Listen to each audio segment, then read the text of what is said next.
how are you? My name's Jimmy Fairhurst, and I played Phil in Brastoff, although people always remember him as the clown. Hello, I'm Seren Sandham-Davies, and I played Gloria Mullins in Bastoff. Hello, I'm Lisa Allen, and I played Vera in Brastoff. Hello, I'm Darren Bancroft, and I played Jim in Brastoff, Vera's husband. Good afternoon, I'm Simon Baum. I was one of the many members of Derwent Brass that played throughout all the performances in the background. Hi, I'm Howard Chadwick, and in Brastoff I played Harry, who you might just be able to see over my shoulder there.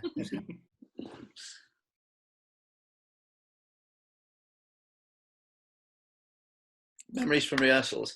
I think one of the standout memories for me from rehearsals was when the young company came in, because it was the first time for me as an actor when I thought, okay, I'm aging up I'm starting to grow old, because it was the first time I played an on-stage dad. So things took a nosedive from there on out. But no, it was great, because we had the young company come in, and the family, and that's sort of for me, in addition, because we'd had some of the band members in rehearsals, but then having the young company come in really started to make everything feel two things: one, like a family, but also just how the scope of the ambition of the show as well, because it somehow feels really intimate at the same time. There's so many of us, and I remember just taking a moment where I just sort of stood to the back and just checked about 40-50 people in a room. I was like, whoo. Yeah, it's good. You get that thing. That was the first time I got, because with Brastoff there are so many versions, but maybe I'm a bit biased, but it was like, oh, okay, there's a bit of alchemism here. There's going to be some magic to this one, so it's good. I think my favourite memory from rehearsals was actually the first day of rehearsals when we all went down the mine together, and it was amazing, because first day of rehearsals normally you have to sit in a circle. Tell an interesting fact about each other, but this, we met up, we all went down the mine, and we'd all read the script and we knew how important the story was, but having that visceral experience of actually being, I don't know how many feet below ground, it was incredible, and that was a standout one for me. My standout memory from rehearsals is the same as Jimmy, when the young company came in, and on that evening when Derwent Brass played Orange Juice with Seren, and we all had a tear in our eye, and just the knowledge that, because sometimes you leave a job and you think that was a really special job, but we actually all knew, I think, that it was special while we were doing it, which is quite unusual. But that was a really, really lovely moment in the rehearsal space. Rehearsals were a bit strange for the members of the band, because we didn't all play in all the rehearsals. We didn't all play in the performances. There were about 12 or 13 of us in each performance out of a group of about 30. So of course we'd come to some rehearsals and things had happened in previous rehearsals that we didn't know about, and so therefore we were really flying by the seat of our pants for most of the time. The other thing that I had was that I hadn't realised, because we had to play a lot of music, with a lot of music actually fixed to our instruments in what are known as lyres, small music stands. I hadn't played for one for years, and this was the first time I realised that I now wore varifocals and couldn't see a note that was in front of me. So I kept thinking people are going to start staring and think, what on earth are you playing, But it was all good fun. You should have put it on the slide as a trombone. That would have been perfect. Just moving. Right in the seventh position, but not the place I got in the close one. I think for me, it's the same again. For me, was when the band came in. That first rehearsal, the energy that in the room was just hairs on the back of your neck, and to think that was going to happen every single night was just phenomenal. And I know I welled up, along with a lot of other people in that room, so that's probably the standout for me. Well, I hate to be boring, but that moment when we met the band for the first time, and it was just like you saw the stars align. And Yeah, it was phenomenal. Yeah. He's gonna be a belter, and it was day one of rehearsal, and we all stood, sat, watched, cried at this beautiful sound that came back at us, and he thought, oh, we're going to have to up our game to match the music that's going to go along with our words. And, you know, as the rehearsal process went on from there, you thought, well, the stars just all came together beautifully. And as Lisa said, you knew before we even went in front of an audience that we were doing a special show. It's funny. It's funny you were saying that about everyone sort of feeling like, oh, you need to up your game, because you'd see people, and it was that, and then it was that with between the musicians and the actors. It was like, right, okay, you know, you really need to go on your game, and then but we weren't doing it out of ego. It was a place of this story demands that. Yeah. And it was. I don't know about Jim Howard, but for me, it all fitted together. Didn't feel like an actor with a band on stage. No. From Fluid. that, it was just fluid. It just all came together. And because we had those times when we went round to the band room. Do you remember? That's right. Yeah. For the first time. It was just brilliant to sit in with that beautiful sound.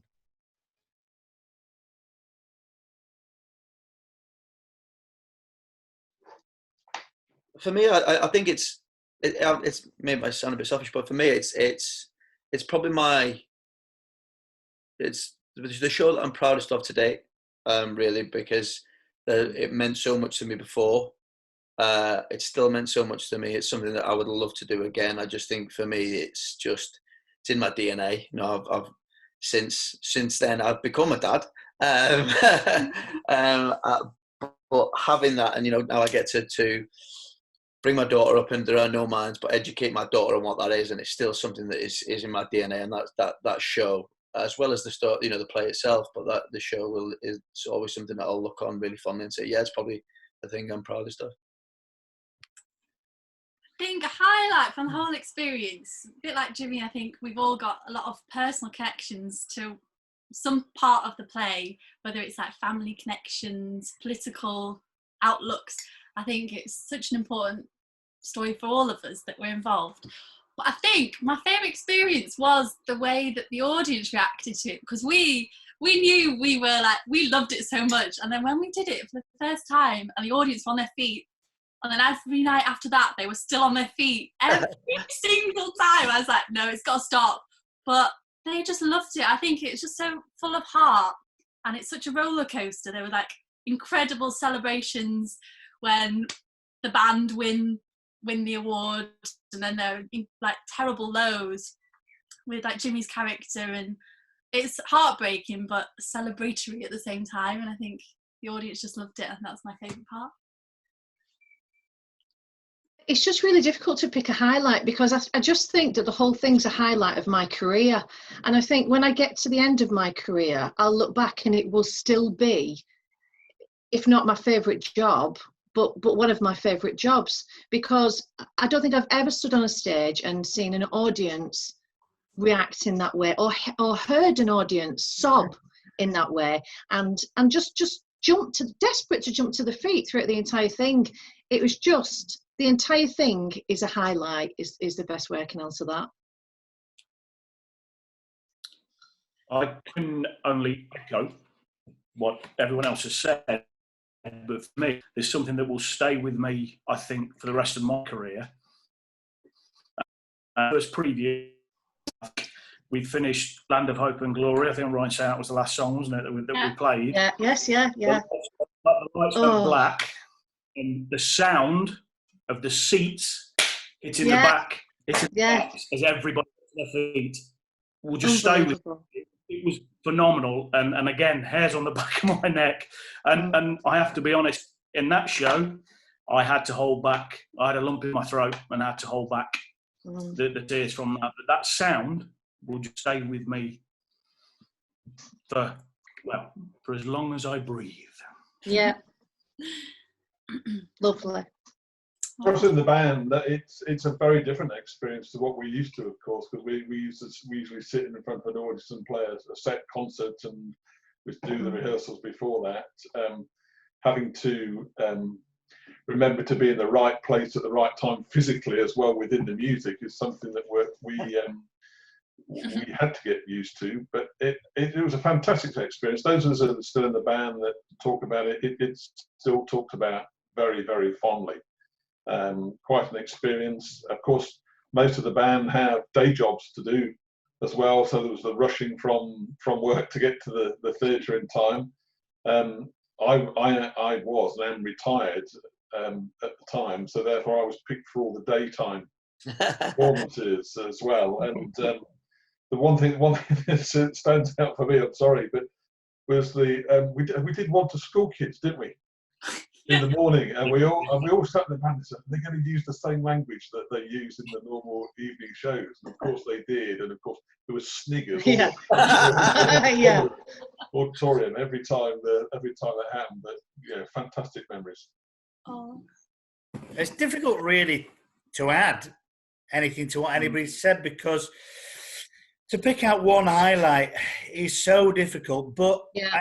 I absolutely agree that first night when they all stood up on their feet, but also that through all of that evening, everything landed, all the gags landed.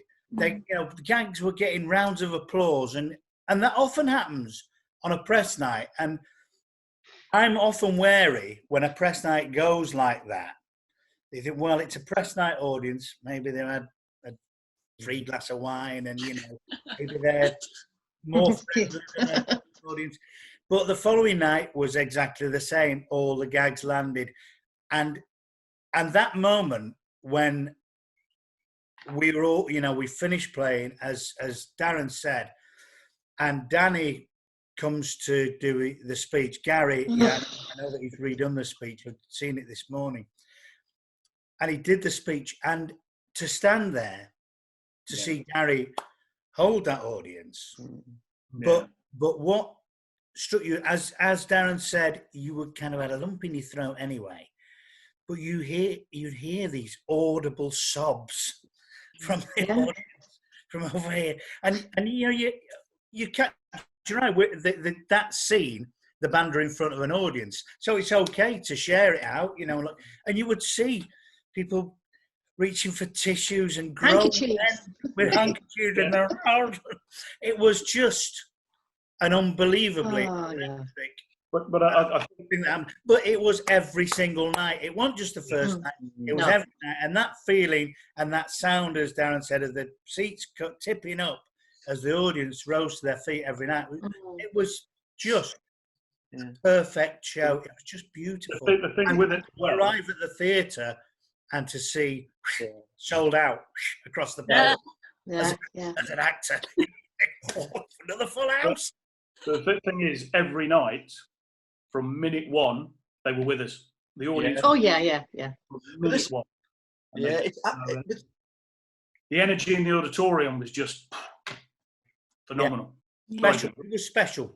A show like that, it's somehow, because that's the aim of I think for most shows is that the audience come with you, but there's somehow, particularly Derbyshire as well, but it's somehow that show already belongs to them. You know what I mean? It's theirs as well. So to do it justice because it is, they're all big shoes to fill, and the story, it's a big show to do. I'm going to put Howard on the spot here because I know that you've done it a couple of times, but which is your favourite? It doesn't say this. Who's your favourite child, Howard? I mean, it is a thing that this show is a belting show, and I have done it twice since. I've become a bit addicted to Brastoff. Did you play the same part? I played the same part, yeah. And it's just wonderful. But you never forget your first time, do you? No.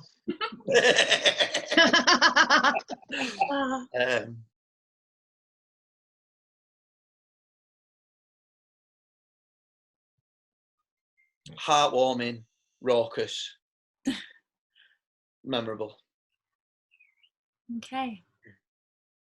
My 3 words. Hilarious.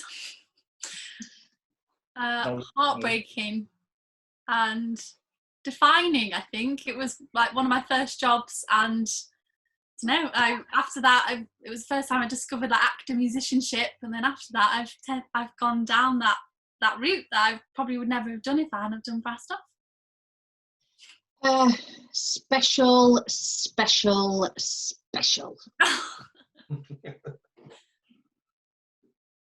Very special job. Bloody good fun. Yeah. Yeah. Yeah. That as well.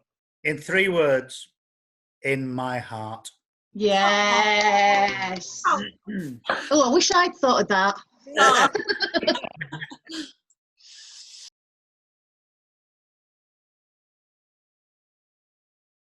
Some bits and bobs. So I have my own theatre company, always working. Not Too Tame. We've done some shows that we did Cinderella with Derby Theatre, which some people might have done. So we work site specific and immersive. I'll just put them teeth back in. But we did Cinderella, but set in a working men's club that we did around Derby, which was phenomenal. Some fantastic places, Sinfin, some of the working in the community. And as an actor, I've done some of the bits and bobs of TV. The Britannia, which I also had a dirty big beard for on Sky Atlantic. Peterloo, Jim. So yeah. Did Peterloo, with Mike Lee. That was an experience. I did blowing brass actually, because he's like, oh, you can play the trombone. Yeah. Yeah. But trying to blow a trumpet as you sound the charge without losing your two front teeth, very difficult. I can tell you that. And also that horse, you see it here, go, what's going on? There's a very loud noise. That was fun. Jim, sorry to digress. I know everybody else is going to tell us what they did, but we had to learn all these archaic instruments that don't exist anymore. Yeah. So I had, there is a brassed off connection here. I had I think it was called a 12-valve bugle, something. Yeah. It was a valve bugle, but the pads, Simon, you'll be interested in this. They were like more like saxophone pads, where you press the lever down and lifted the pad up. But of course, you couldn't. You had to move your hands about to get on all the pads. So I worked it out very quickly that there was a certain key that you could play in that you only needed to use your top fingers. So I asked the MD if we could play more in that key, and he said, yeah. But the mouthpiece I got, it was really digging into my lip. I could only play it for like a minute, and then my lip was bleeding. Yeah. So I thought, well, I'll put my own mouthpiece in, but it wouldn't kind of fit completely. So I took it to David and Phil Neville. Oh. Hey. And they made me a little sleeve, so my mouth in this instrument. Amazing. And that was the brassed off connection with Peterloo. They're perfect. Brilliant. They're great, them lads. Because they gave me one, and I was like, you have to try again, because it was like blowing into a mouse's ear. I was like, nope, that's not happening. That cock. Have another go. Yeah. Right. So since brassed off, I've been back to Derby a couple of times actually, because I've built a really strong bond with Derwent Brass and Keith Leonard, who was head of Derwent Brass at the time. And I came back to do a concert, which was amazing. I think it was celebrating, how many years had it been, Simon? Was it special anniversary? You're on the spot there, kid. Yeah, well, it was a special anniversary concert. 25 years of Derwent Brass or something. Yeah, that was it. And I got to sing with a brass band behind. It was amazing. And then I've been back to do with Dan Ellis, who was involved in Brass Off as well. He directed The Same Sky at Derby Guildhall. So I came back for that. It was amazing. But as I said just before, I've gone like down the actor musician, a lot of work in that field. So I did a UK tour of Crazy For You, and I actually stayed with Kate when I was in Stafford, Sheffield. And when lockdown came into effect, well, just prior to lockdown, I was doing Zorro the musical in Manchester. Yeah, I saw you, Matt. And we did 6-week rehearsal, and then we only got to do 2 previews. And then the theatre was shut down. But we'd had the call for that day to go into rehearsals, and I'd come home for the day off back to Wales. And I was on the train on the way back, and they'd called a meeting. So we all had to go to this meeting, and then unfortunately we didn't get to go on for our press night, which was supposed to be the next day. So that was a bit gutting, but hopefully it'll come back in the future. Well, I spent 2 years touring in Horrible Histories on the #1 tour of that. So that went on forever and ever, basically. I love that became a horrible history. You go, and here we go again. Go again. And then I completed that in November last year. And at the start of this year, I came back to Derby Theatre, which was an absolute joy to work on the development of a new play about the life of Dennis Skinner. Called Palace of Varieties, which was by Kev Fegan, which was with Sarah Brigham, who we haven't mentioned, the beautiful woman that put all of us together to create this joy. Yeah. And so that was just bliss. And then I was shooting a film called The Walk, but I didn't. It had to be pulled. Most of it's been shot, but it had to be pulled because of the pandemic. And then I was due to go on to another film. They're going to finish The Walk, and then I was due to go on to another film called Coal Ran in Their Veins, which is about the children of the miners. So there was that resonated regards Brastoff, and hopefully that will shoot in the autumn. I have been on the telly box quite a lot, but stage-wise, I did 4 months touring the UK as Carlson of Mice and Men, which was a fantastic experience. Played some news. Got caught up in Glasgow during the Beast of the East, which was an experience. But I've done a couple of commercials since then. Shot a drama in Ireland, The Capture, but most recently I was DC Holden in Coronation Street, in the storyline of Kevin Webster and Abby Franklin. So we don't know where that's going to go with this pandemic, but that's the most recent thing. I think it was February that went out. So yeah, everything stopped, and we're all in the same boat, and we're just sitting waiting when we're going to kick off again. Yeah. And what Derwent Bass keeps going on. We're not rehearsing at the moment for obvious reasons, but until a couple of months ago, it was every once a week, Thursday nights in Belper, just north of Derby.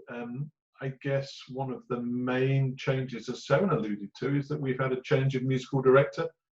Keith Leonard stepped down after 25 years at the helm, and a very young man, he's only in his mid-20s, called Jack Capstaff, has taken over and has fitted in very well. We continue to do playing contests. We've had some very good results in the 2 or 3 years since Brastoff. We've had some, should we say, unlucky results in the same period. And one of the highlights of our year, of course, is we do a big concert in the Derby Theatre in June. Unfortunately, it doesn't look like we're going to do it this year, but it's a place we enjoy playing in, and we generally get a pretty full house for that one night concert. So let's hope, if it doesn't happen this year, let's hope, looking forward to 2021. Aside of doing Peterloo, which of course I never saw Jim. We were never there on the same days. When we did, after we finished Brastoff, I did The Lion, the Witch and the Wardrobe in Cardiff. Then I did Othello at Stafford, not far away, at Stafford Castle.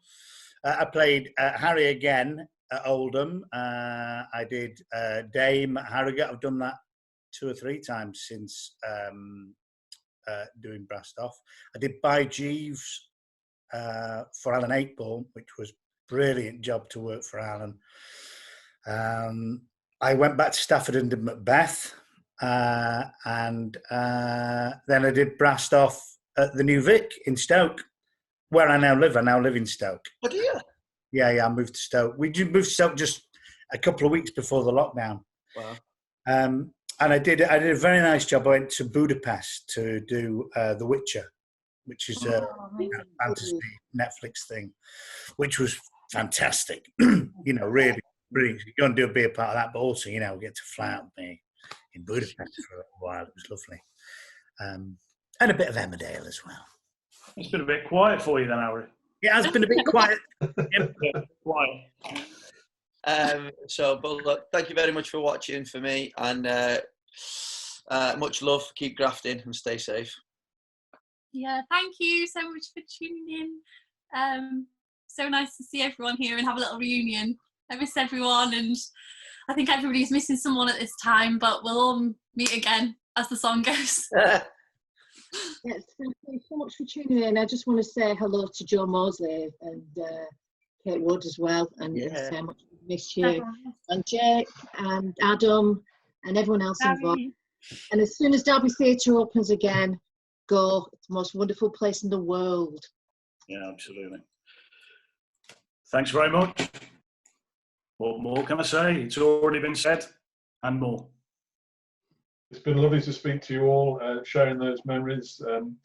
Look out for Derwent Brass's next concert. Brilliant to see everybody's faces. But just to reiterate to all those people who aren't on this chat, who were in that brilliant show, and not only in that brilliant show, everybody at the Derby Theatre. Wonderful.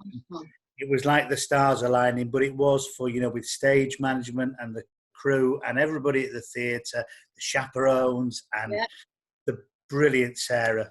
Lots of love to Sarah. And Sarah. Get back into the theatre as soon as it opens. Can't wait to get back.